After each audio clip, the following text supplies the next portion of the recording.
जुलाई 2020 के important current affairs question हैं। PDF available है वीडियो के डिस्क्रिप्शन में, या आप इसे वीडियो खत्म होने से ठीक पहले मेरे बगल में जो डाउनलोड का लिंक आएगा वहां से ले सकते हैं। बहुत सारे क्वेश्चन हैं और पहला क्वेश्चन लेते हैं। दुनिया का तीसरा सबसे बड़ा क्रिकेट स्टेडियम किस शहर में बनने जा रहा है?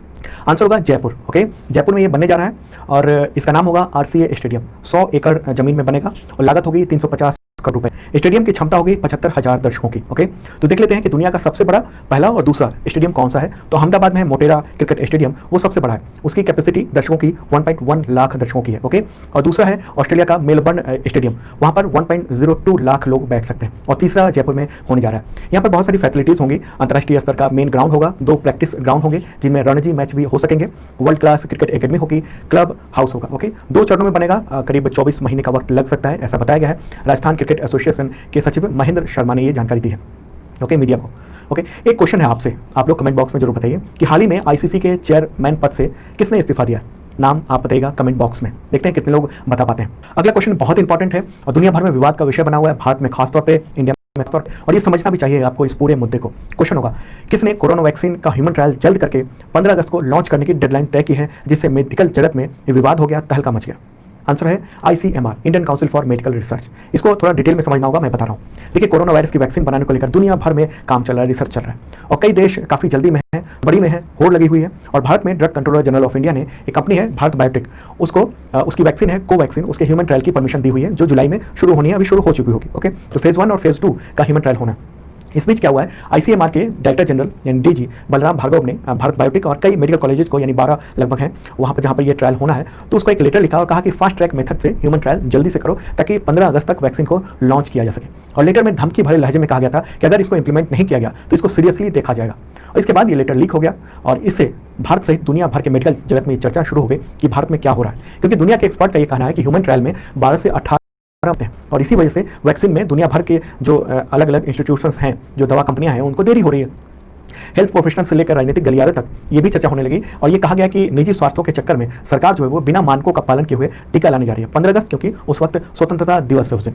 ठीक है, देखिए, इस पूरे मुद्दे को समझने के लिए ये जानना होगा कि वैक्सीन का ट्रायल कैसे होता है, किन किन स्टेज में होता है। तो सबसे पहले वैक्सीन का ट्रायल जो होता है चूहों पर किया जाता है, इसके बाद शुरू होता है ह्यूमन ट्रायल, पहले होता है क्लिनिकल ट्रायल। तो ये फेज 4 फेज में होता है। पहले फेज में होता है स्मॉल ग्रुप ऑफ वॉलंटियर्स को ये वैक्सीन दी जाती है और इसमें वैक्सीन की सेफ्टी को लेकर जांच होती है कि कोई नुकसान तो नहीं हो रहा है। फिर फेज 2 आता है जिसमें कुछ 100 लोगों को, 100 लोगों को वैक्सीन का डोज दिया जाता है, वैक्सीन का डोज दिया जाता है, ट्रायल किया जाता है और इसमें वैक्सीन के प्रभाव को देखा जाता है कि ये कितना असरकारक है। फेज 3 में लार्ज स्केल पर ट्रायल होते हैं और अगर ये ट्रायल सफल हो जाता है तो रेगुलेटरी अथॉरिटी, जैसे drug controller general of India है, वो वैक्सीन को मार्केट में उतारने का कंपनी को लाइसेंस दे देता है।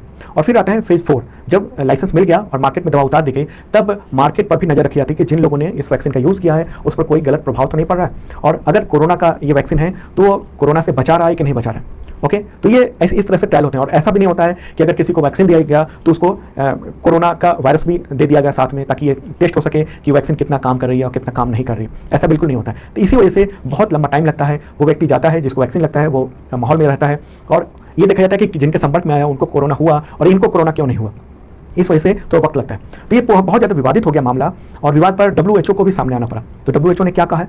WHO की चीफ साइंटिस्ट है सौम्या स्वामीनाथन, इंडियन ही है।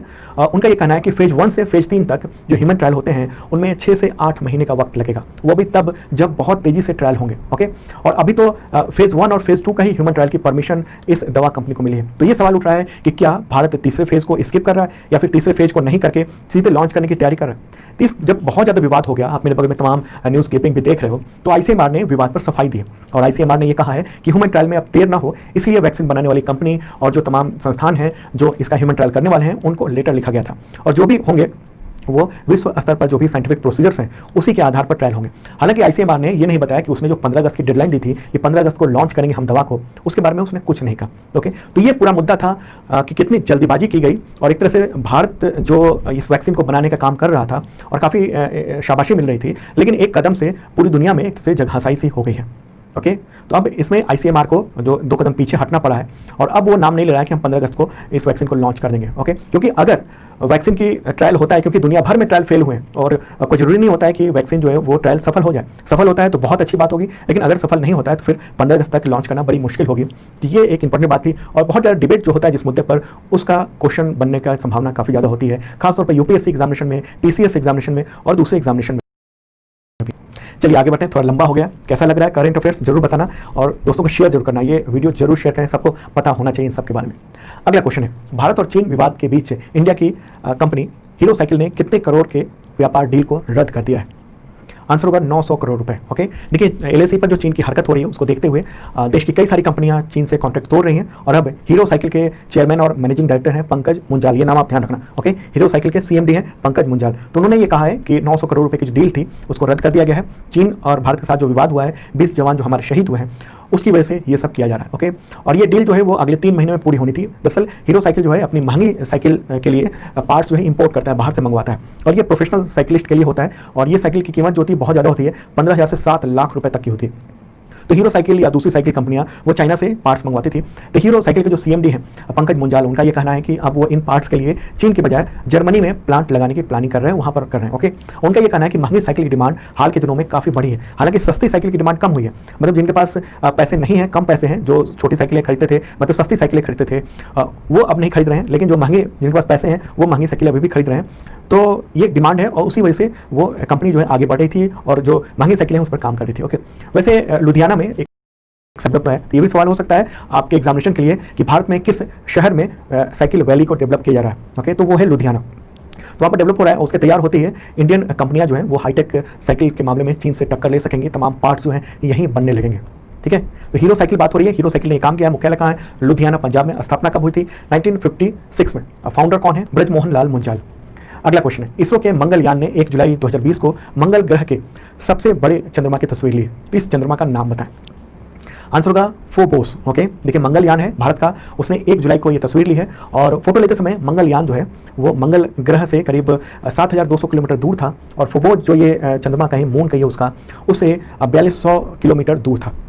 ओके, मंगल पर 2 चांद हैं, एक का नाम है फोबोस और दूसरे का नाम है डेमोस, ये दोनों नाम आप ध्यान रखना। ओके, फोबोस और डेमोस। तो मंगल ग्रह और पृथ्वी की जो दूरी है वो 12 करोड़ किलोमीटर है। ठीक है, तो इसरो का ये कहना है कि फोबोस के इस फोटो में बड़े क्रेटर यानी गड्ढे देखे जा सकते हैं। ओके, तो बहुत सारे गड्ढे हैं।